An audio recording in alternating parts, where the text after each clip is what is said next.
Hey boss, Emily here. Before we jump in, a quick disclaimer. I am currently on my maternity leave. So the episode you're listening to right now is brand new, but it was recorded weeks, if not months ago.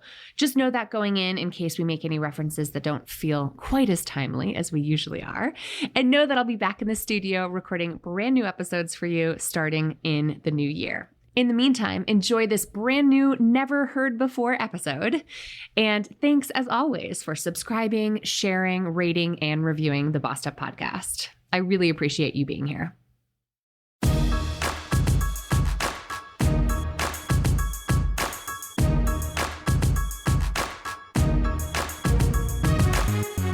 Hey, and welcome to the Bossed Up Podcast, episode 480. I'm your host, Emily Aries, the founder and CEO of Bossed Up. And today I want to talk about taking a career break. Is this something you've ever daydreamed about? Taking a sabbatical or traveling the world for a year?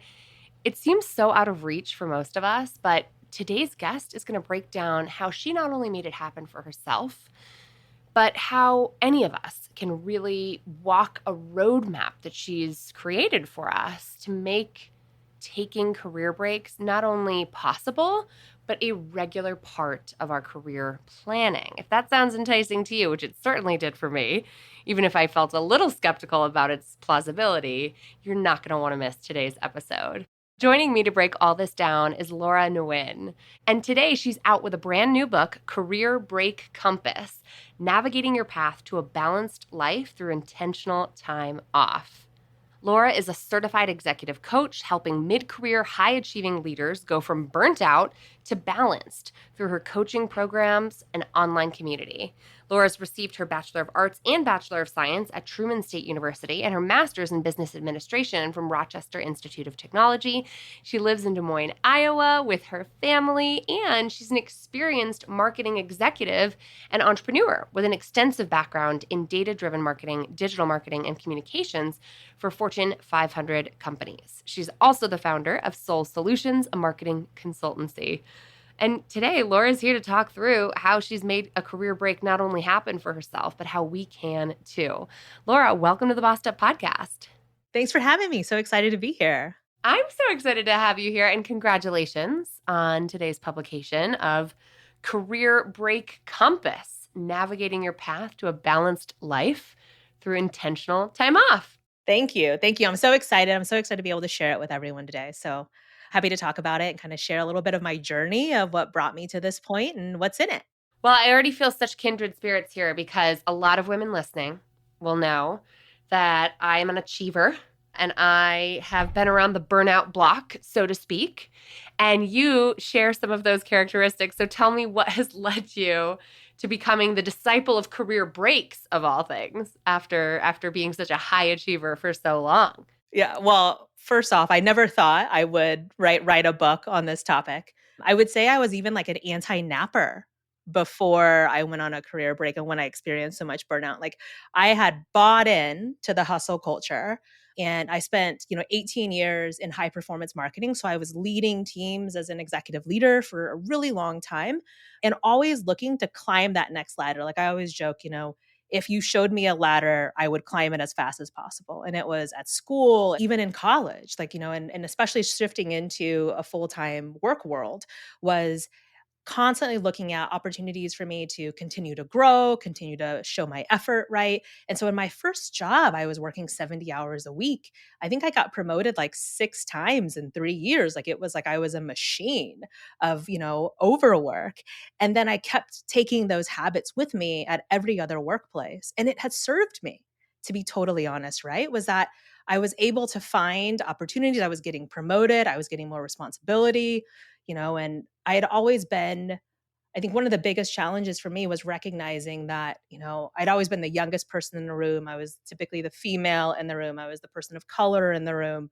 And those types of areas where I wanted to make sure that I was, good enough, that I was able to showcase what I was able to do. And so I think that ultimately led to really extreme burnout in my, in the last stage of my full-time career of trying to identify how can I keep going? How can I keep going at this pace? And if the next level begins with a C, and looking at whether or not it's a C-suite level for me.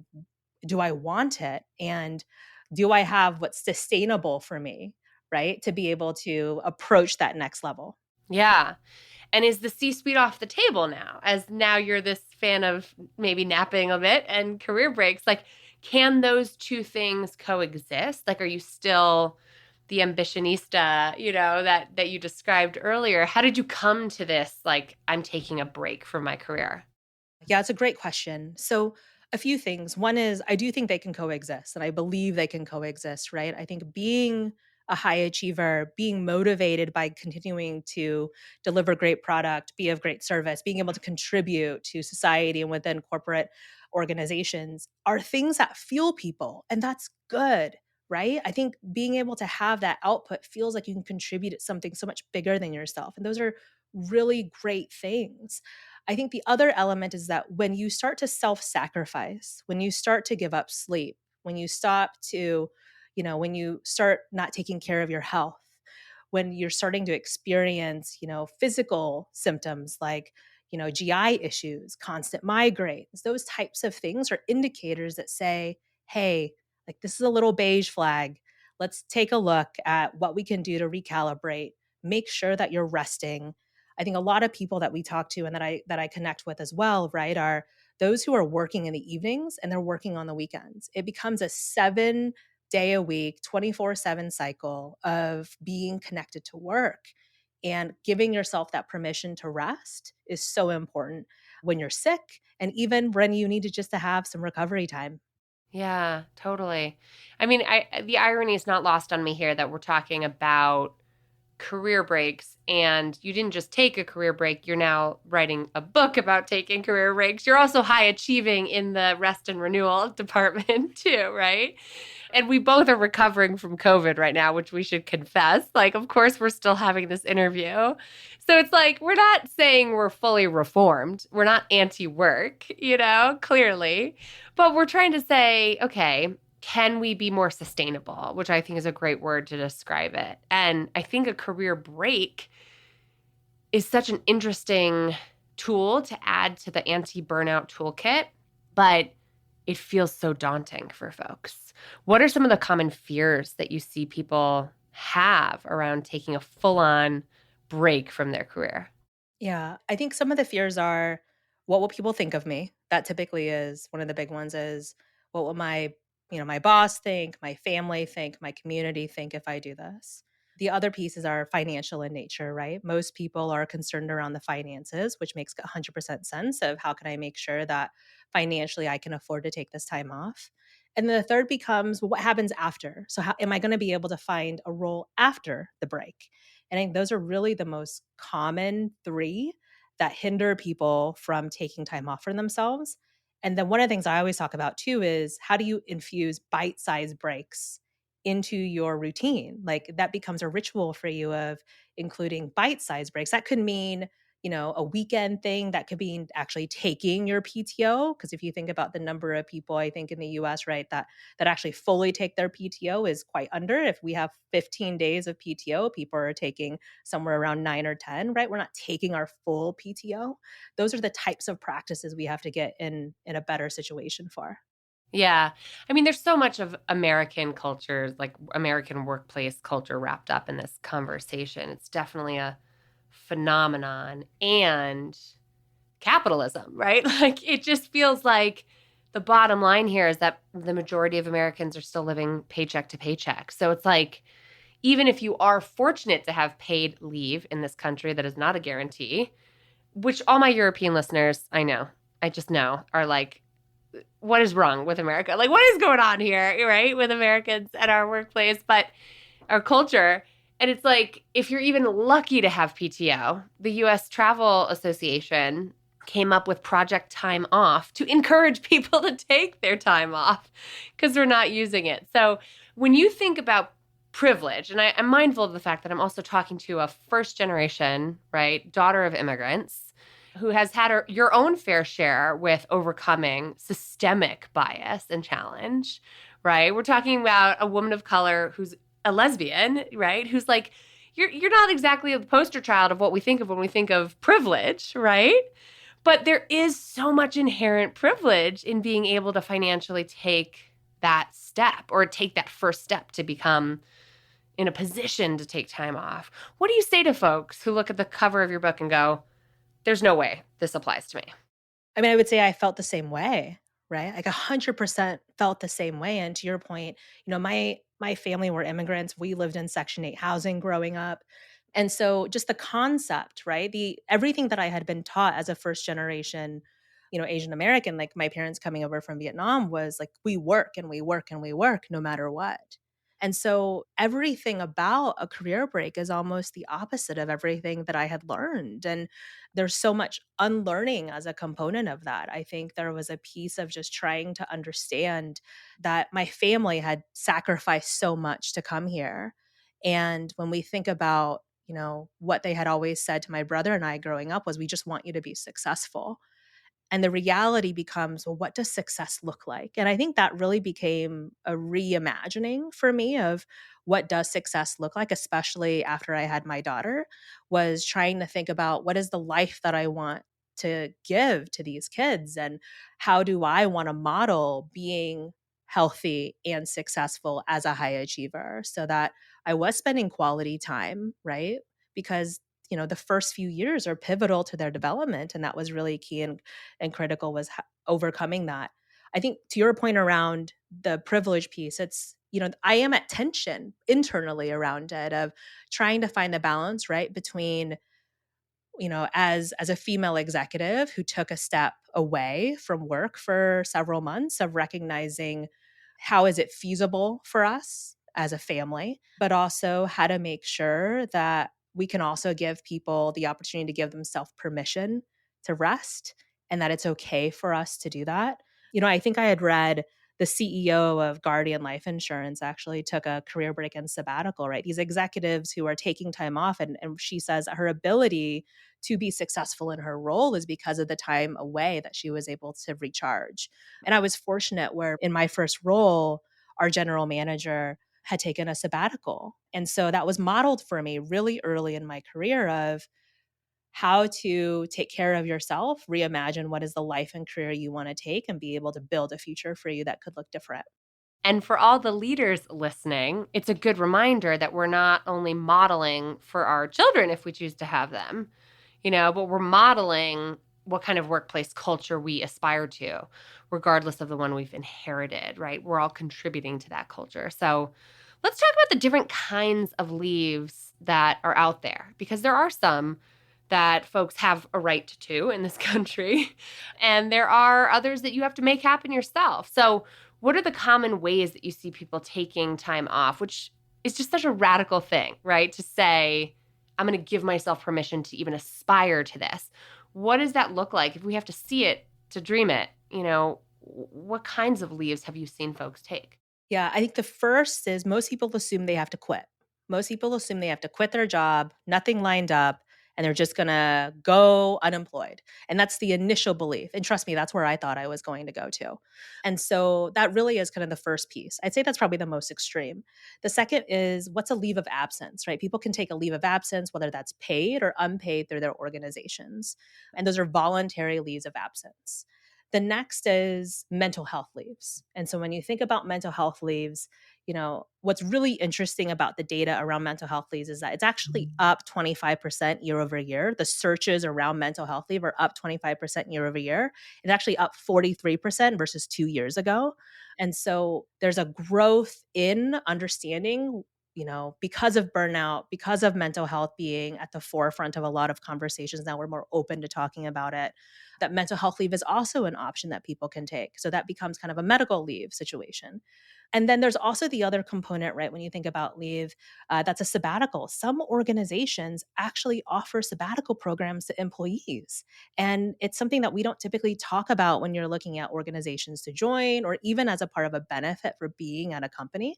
Some of the clients that I've had have talked about that they've taken sabbaticals through work and they've actually taken a 4-month sabbatical through their work that's supported by their workplace. And so I think that's one of the pieces is making sure that if you're looking for an organization, if you're in an organization, understand the benefits that your company offers. And if a sabbatical is a part of that, understand the requirements for it and also just navigate the process of supporting your team, your employer, and yourself through a transition.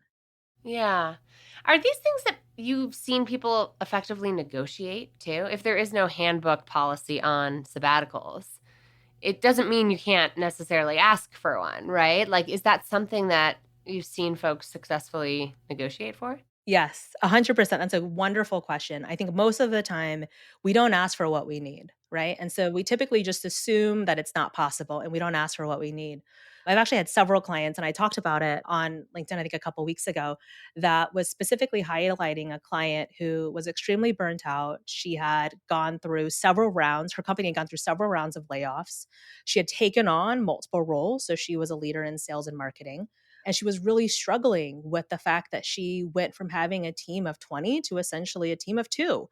She had now two jobs to run and essentially no budget to run with them. And so, she had the courageous conversation with her supervisor of, I'm really burnt out. I need some time off. I need to figure out how I can come back better for this organization, but I need to take a step away in order to do that.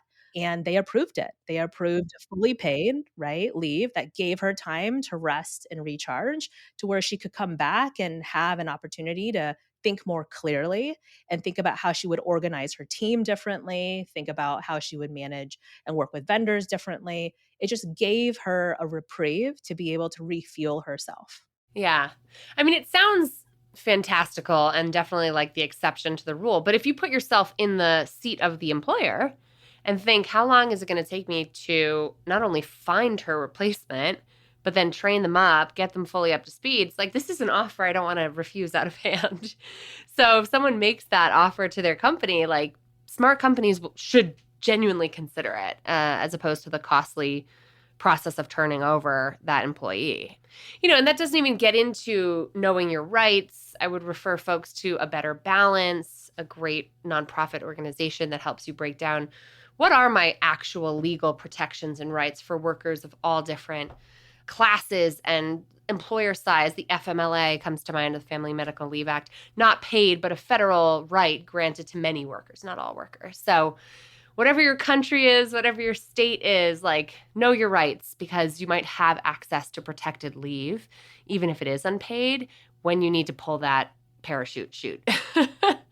So let's talk about the risks a little bit.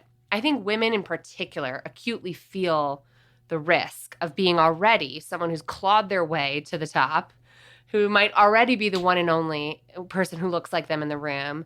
How can you take a step back, give yourself a break without feeling like you're jeopardizing all that work that you've put in? Or God forbid, like getting back on, like the on-ramp back into the workforce is going to be so hard.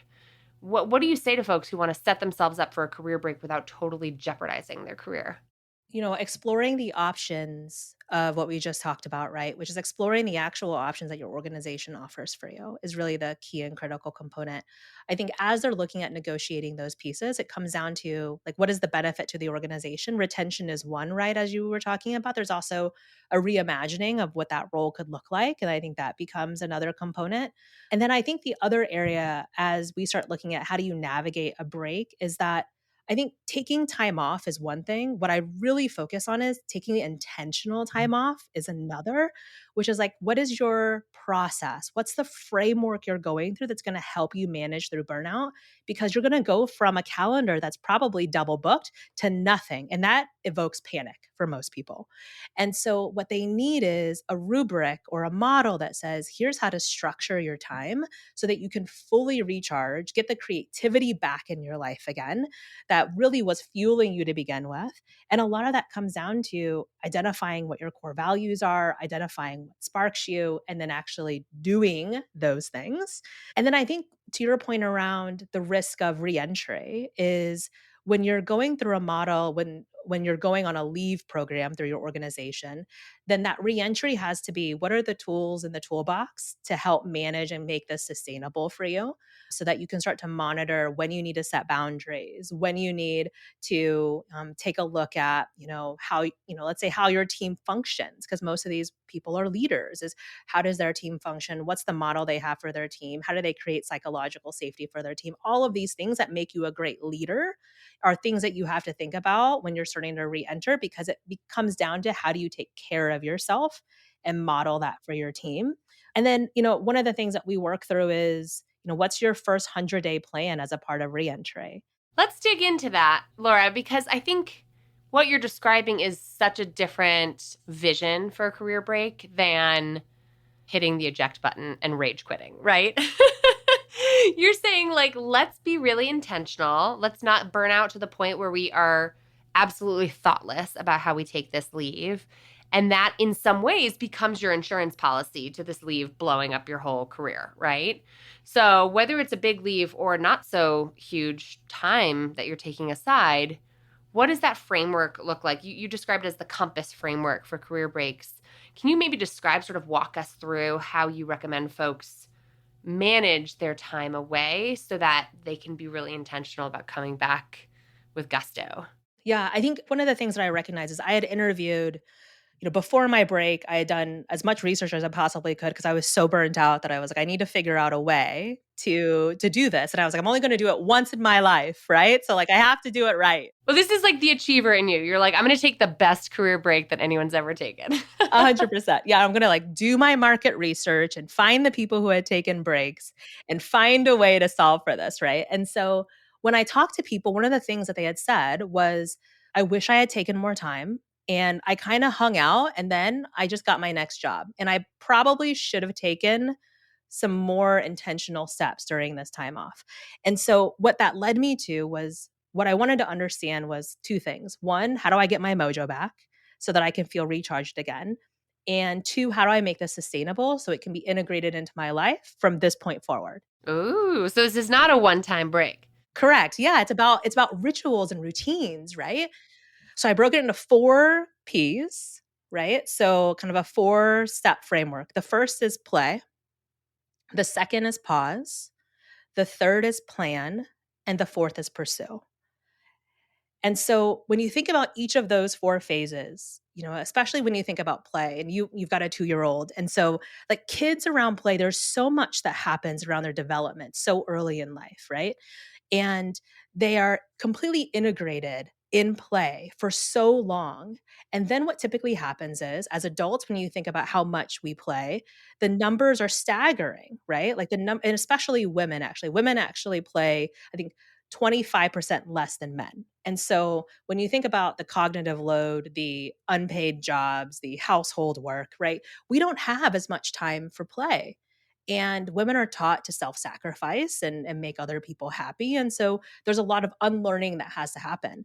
And a part of that comes down to, how do you do things, find ways that interject joy into your life? Love it. And you start there. You start there. Yes, you have to start there. What's the thinking behind that being the first phase? Yeah. So the first one was, you got to shake off what you've been through, right? The concept is you got to shake it off, as the wise philosopher Taylor Swift once said.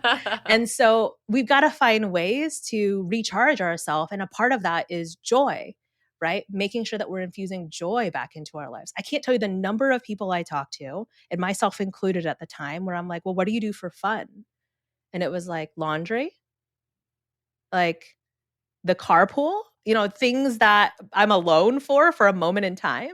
Right. Or what we're taught is happy, like happy hours. Those aren't very joyful. Like booze is like been marketed to us as fun. And it's like, is it fun though? Like, do you have a good time? You know what I mean? So really, I love this idea of getting back into your body and out of your head a little bit.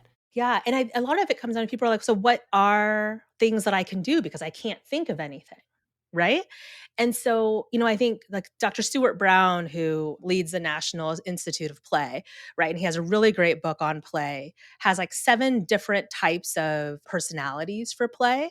And so people can, they might like comedy. So, like going to see a comedian, you might like art. And so you might paint, right? You might or paint or write. You might like to explore, which means you like to travel. And so it's just finding what ways are fun and entertaining for you that help get you into a state of flow, that you're not thinking about being anywhere else but being in the moment. And it has this kind of elation for you that you can just be there and have fun. And sometimes it's, especially with little kids, you and I both have little kids. So it's like watching them learn something and experience something for the first time is so beautiful. And so for those who, don't have kids or don't choose to have kids, right? There's other ways that you can also look at that. It could be, you know, getting together with friends, or it could be doing a puzzle that kind of gets you away from your day to day, whatever that might look like. So play has to be the beginning. Love it. Then what? Then it's pause, which typically is the hardest part for everyone I work with. It already sounds uncomfortable. Yeah. I'm Right? uncomfortable. Yeah, even thinking Right? about it. Yep. I remember I had a coach who once asked me, she was like, "What is your reaction to the word surrender, Laura?" And I said, "Panic." I think my first reaction to the word surrender is panic.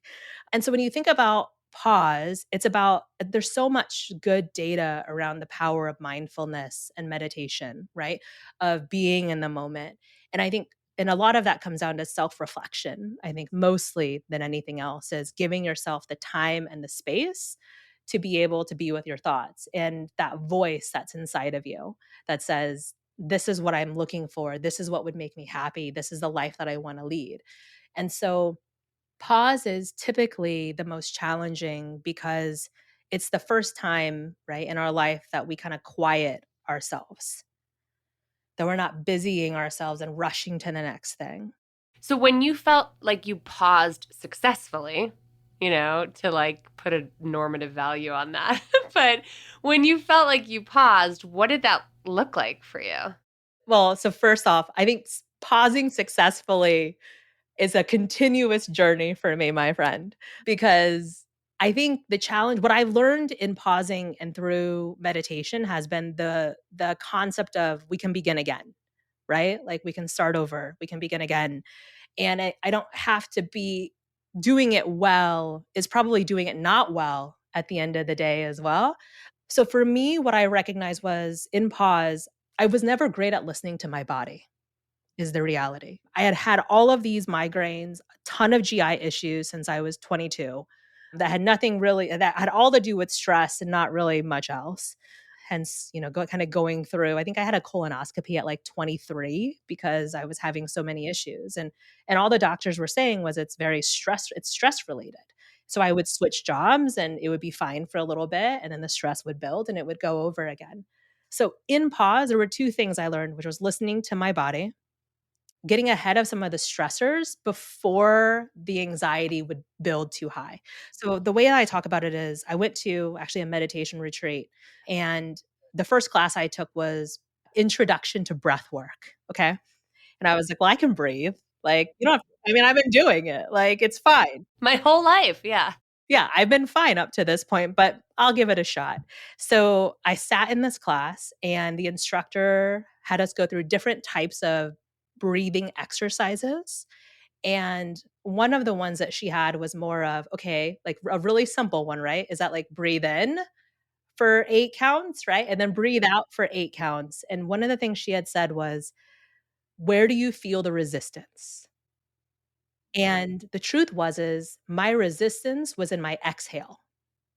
Like, there was almost a wall that I had to exhale through that process, and I recognized that, as a part of having challenges of exhaling where I was a constant breath holder. When you're stressed, you typically, like, will hold your breath in those high anxiety moments, and so learning to exhale was also, like, learning to let go.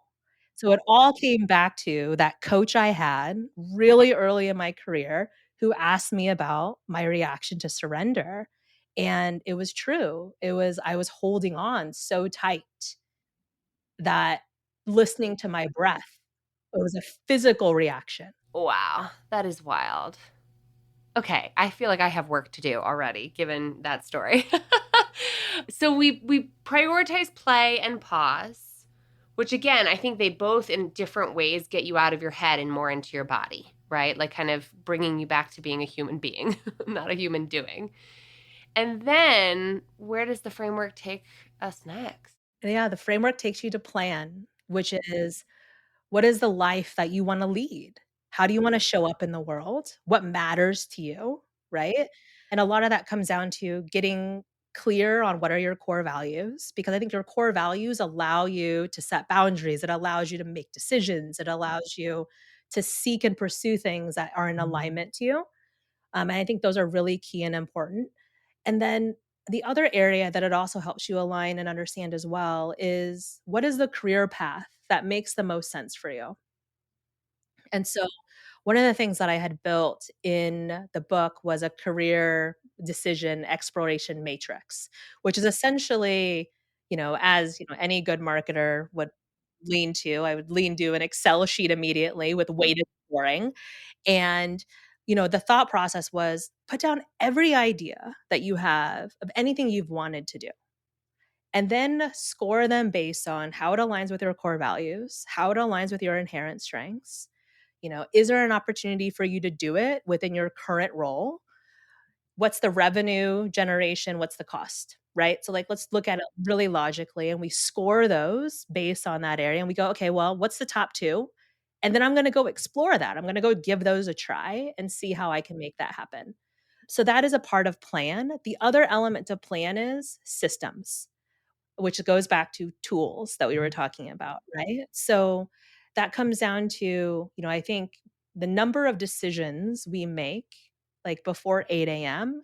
is like in the thousands, right? And so like you're constantly making decisions. By the time that you get to a point, it's decision fatigue. I think there was a study that actually talks about judges. There's a kind of a study that talks about judges who made decisions before noon actually had a higher likelihood of a positive ruling. And then judges, right, those same judges in the afternoon for the same types of cases actually had a negative ruling, which goes to our decision fatigue happens. And so then our ability to make good decisions, sound decisions change because we're really optimistic during the day and that starts to get more pessimistic as the day goes on.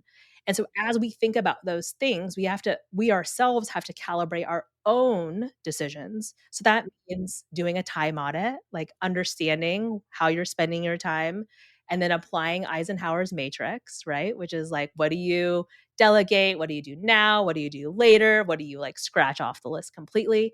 And so I think the key is having the tools in your toolbox to be able to use when you need them so that you can make sure that you can continue to have sustainable success, both personally and professionally.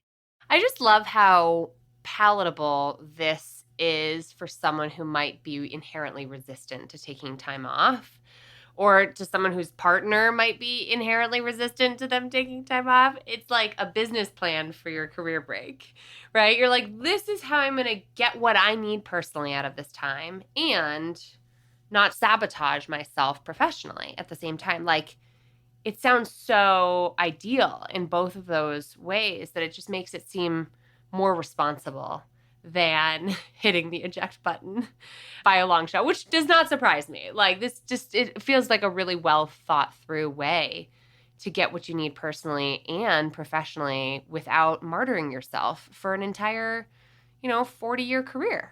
Yeah, and I think the challenge for me, to your point, is, like, I had to approach it logically, like, I had to figure out for myself, right? So what happened is the catalyst for the book was, I had seen all of this research and data on sabbaticals, people who had taken a year off, 2 years off, and it felt too big for me. It felt unachievable for me, and what I wanted was really a 90 to 120-day plan. It's a pilot, as I like to call it, right? Like, it was a pilot program. I wanted to test it and see how I felt in that process. And what I recognize as a part of, putting myself through the journey, coaching now, right, tons of people through the journey, and hopefully sharing this book with people is that it can be achievable and it can be done logically. And I think it's about making sure that, for those of us who can't go and take a year off and travel the world, that you're still able to rest, reset, and recover in a way that is intentional for you, both in your life, but also for your career. Yeah, I think that's so radical. So, just to jump ahead a bit, I know we still have pursue, I think, as the final one I want to get to, but how do you envision using this as a tool in the future? Like how often do you plan on taking career breaks, big or small? It's such a great question. So, like, as I'm going through my own journey right now, it's been 2 years since my break, and my plan is that, like, so the book launches, I'm gonna have some time to help promote the book, and then I'm taking some time off after. So the beginning of basically Q1 of next year is gonna be a little mini break for myself. I'm celebrating a milestone birthday, and so I'm like, I'm gonna go and celebrate and just kind of rest and recharge to get ready for what's to come. So to your point, it's about, infusing mini breaks as well into the time. So even today, I use the same kind of 4P framework as a part of my own weekly planning. So I'll check in with myself like, what am I doing that's fun for me this week? And then what am I doing that's going to help me rest and recover this week? And then, I typically do a planning session either on a Friday or a Sunday. And so, and pursue is like going to do the thing. Like at the end of the day, pursue is so personal. So going back to like what is pursue and how does it fit in? Pursue is so personal. It's about you going and doing the thing that like lights you up and energizes you that you and only you can do as well. And so I think that's really the key is, making sure that you can continue to pursue your goals on an ongoing basis, and that's just infusing it into your into your life that also includes some rest and recovery, some fun and play, and some thoughtful intentionality. I love that. I recently had Julia Hotz on the podcast talking about her book, The Connection Cure. And what I thought was so interesting about her take was not only how much we are social creatures and need things like play and people and fun, but what you're describing connects us back to our purpose. And oftentimes, purpose looks like work, whether it's paid or unpaid labor. Like work actually fuels human beings in a lot of different ways. So we're not saying leave the working world behind. We're saying be intentional about how you pursue your purpose, which is a phrase I come back to on this podcast a lot. How has your career shifted since your first break? Did you end up coming back to marketing? Like what? Obviously, you're an author and you're doing lots of different things, but how has it impacted your career long term? It has shifted my career that makes me feel more full and fulfilled than I honestly have been in a really long time. So on the book front, part of it was writing the book to help others who are trying to plan their own process for a break. But really what I've recognized is I got two at this point almost 3,000 messages on LinkedIn from people who are experiencing burnout. And when I first shared my story on LinkedIn, what I really realized was the amount of talking about connection care, the amount of people who feel alone in their struggle and feeling alone in their burnout. And so, as a part of that journey for me and how I felt so alone in mine, I think I created a few other areas for people to just come together. So, like, we have an online community on Slack where we meet every other week and we talk about, tools and techniques to help each other. We share each other's stories. Most of it, honestly, is story sharing, just to have people connect from all over the world, which is so cool to be able to provide a forum for so many people just to not feel alone. And then the second is, I started coaching people through their own journey. So I'm a certified executive coach. Really, my coaching was going to be on leadership and professional growth. And what I recognized is that, so many of these leaders are also experiencing burnout themselves. And so kind of using again that 4P model to help them through their own journey has been so fulfilling. When I left my role, the plan I'd create a marketing firm and kind of go from there. And yes, I'm still doing that. Like I still do fractional CMO work and I'm still helping organizations grow their organizations. but I'm doing it in a way that's aligned to me, that I'm working with really great people and really great organizations. And also, I'm helping them identify the sustainable success that's so important for me personally, to make sure that they can take care of themselves, but also achieve, right, exponential growth for their organization just in a way that feels better. So that's really key. I love that. And we talk a lot here. I'm all about building a blended career. Like entrepreneurship has its role, I think, in a lot of people finding the right work life balance for themselves or blend, if you will, over the course of one's career. And corporate America has its perks. Like being a W 2 employee is pretty great too. I can speak from experience having recently re entered a corporate environment for the first time in over a decade, in addition to what I do at Bossed Up. So, I think there's some good transparency to bring to that, which is like what it is now is not what it is forever necessarily. And, finding that pace of where we can make a living. It would be a little easier if we had affordable childcare in this country, but that's a whole other story. Make a living, have your needs met, saving for retirement, which you touch upon in the book, responsibly, which is a big thing for women who live longer too. And also, maybe we should put this on our list of things that would do us all some good, is like actually factoring in a career break, which, by the way, is not the same thing as maternity leave, which I'm preparing for right now. Mat leave is not a career break, but at least not in the way that you're describing it. And what you're describing just sounds so worthwhile. What is your grand vision for how you want to see career breaks become more commonplace in this country? Well, first off, let me agree. Maternity leave is not a career break. It is a caregiving break, which is very different because it's barely a break at all when you're, feeding a small human every 3 hours. So I do think my grand vision at the end of the day is to help people be able to rest and recharge by giving themselves that permission to do so. My initial goal was I really want to help 1,000 people be able to take the time that they want and need to rest and recover. I think the stats are, I think it's like 86% of millennials plan to take a career break. And I think the challenge becomes the majority of people who take a break are not using a framework or a model to do it. And so my hope is that the book can help people through the process so that they can come out of a break and be ready to go. Because I've seen so many who struggle, right, with the reentry portion of it. Is I want to make sure that we can get people back into the workforce, whether that's entrepreneurship or back in corporate, and be able to help their organizations be better places to help reduce burnout in totality.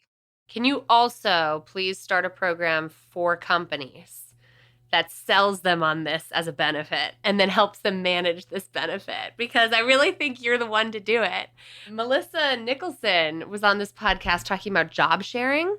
Her website's workmuse.com, and she's like the job sharing disciple I know, who teaches not only women how to effectively find one job and split it between two people, but also helps companies figure out how to make this a part of their program and what the benefits are to all involved.